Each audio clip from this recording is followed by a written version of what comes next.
What's going on, everybody? Mike Somich coming back at you for RacingDudes.com, and we are here to talk about the Grade 2 Turf Cup Stakes going 1.5 miles over the Kentucky Downs Turf Course on Saturday. This is race number 10 on the card, and it features the quick return of Gufo after winning the Sword Dancer over at Saratoga on August 27th. He's wheeling right back here about 3 weeks later and expected to run. Christophe Clement mentioned that this horse is just banging the doors down to run again, and that's why we're seeing him here. And to be honest, kind of love the spot. I mean, this is a great turf course for Gufo, a horse that loves to get trip trouble. Well, this is a place where you're really able to work out pretty easy trips with this very, very long turf course. You got a sweeping second turn. So Rosario's going to have his options of where he'd like to go on this massive turn heading into the stretch and have a ton of time to then run down these horses. So it kind of feels like this course is built a little bit for Gufo.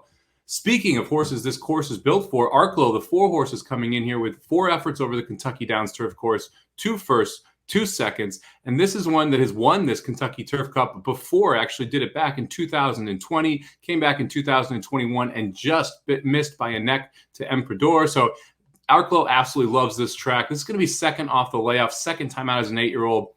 You look at the Bowling Green where Arklow goes down to Rock Emperor, probably needed one, had a little bit of issue in the stretch. Now we're getting second off this layoff over a course that Arklow absolutely loves.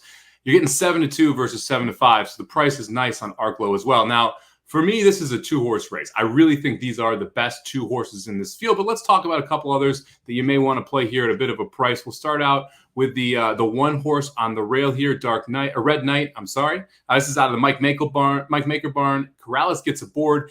This just looks like a Mike Maker horse that wants to go long. This is going to be the second start out of the Mike Maker barn. Bill Mott trained this horse before. This horse was going 1.5 miles and being successful. It's not really what you think of when you think of Bill Mott, is these long 1.5 mile turf horses. When you think of Mike Maker, that is exactly what you think of, especially ones that develop out later in their career. Well, here we go. This one ran at Colonial, going 1.5 miles, ran well there, was able to win in that spot. Now it's going to be second off the layoff, second time out for the Mike Maker barn. You're getting 15-1. I think this makes a ton of sense underneath.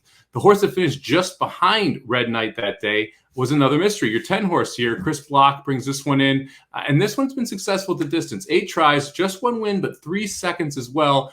I like another mystery a little bit, again, from that underneath perspective. And I love the fact you're getting Irad Ortiz aboard here for the first time riding this horse. You've seen Pratt ride this horse before. Loveberry's kind of been the regular rider. Gallardo's ridden him a couple of times. So you've seen solid riders get aboard this horse and have success with them. Now you're getting to see Irad Ortiz step up on another mystery. I think he's got a good shot, again, at hitting the board underneath. And got a 15-1 price tag on him as well. One of the horses that I'm not as interested in, that I think is going to take some money, is the 12-horse Highest Honors out of the Chad Brown barn with Tyler Gaffley aboard. Look, Tyler Gaffley has been red hot so far at Kentucky Downs. You can't take anything away from him. And Chad Brown, obviously the best turf trainer in America right now. But this horse just doesn't seem suited for that 1.5 mile distance. We've seen him do it the last 2 times, ran third in both of those spots, but ran third to horses that would not be anywhere near the favorite in this spot. So for my money, I'm going to stay away from Highest Honors, who I think is going to take too much money on the board. So look, I'm going to put Arklow on top. I would rather take that 7-2 price than 7-5 price on Gufo, especially with him wheeling back so quickly here. But I respect the heck out of Gufo as well. I think this is 4-8 or 8-4, one way or the other. I'm going to play a superfecta 4-8 over 4-8 over 110 over 110 and see if we can get 2 bombs in underneath to make some money. And then I'm going to play it cold 4 with 8 with 110 with 110 so that I have a little bit more on Arklow versus having the same amount on 2 horses when I do believe one is a little bit better value in this spot. Thank you very much for checking out this preview of the Turf Cup coming at you from Kentucky Downs on Saturday, race number 10, a grade 2. Make sure you check out all the previews over at RacingDudes.com for this loaded day from Kentucky Downs. There are, 6 graded stakes on Saturday at Kentucky Downs. So it's a great card to be playing. Make sure you're checking out Dudes Who Bet Daily every Wednesday through Sunday at noon Eastern. We get our best bets from the sports and horse racing world. We'll see you at the track.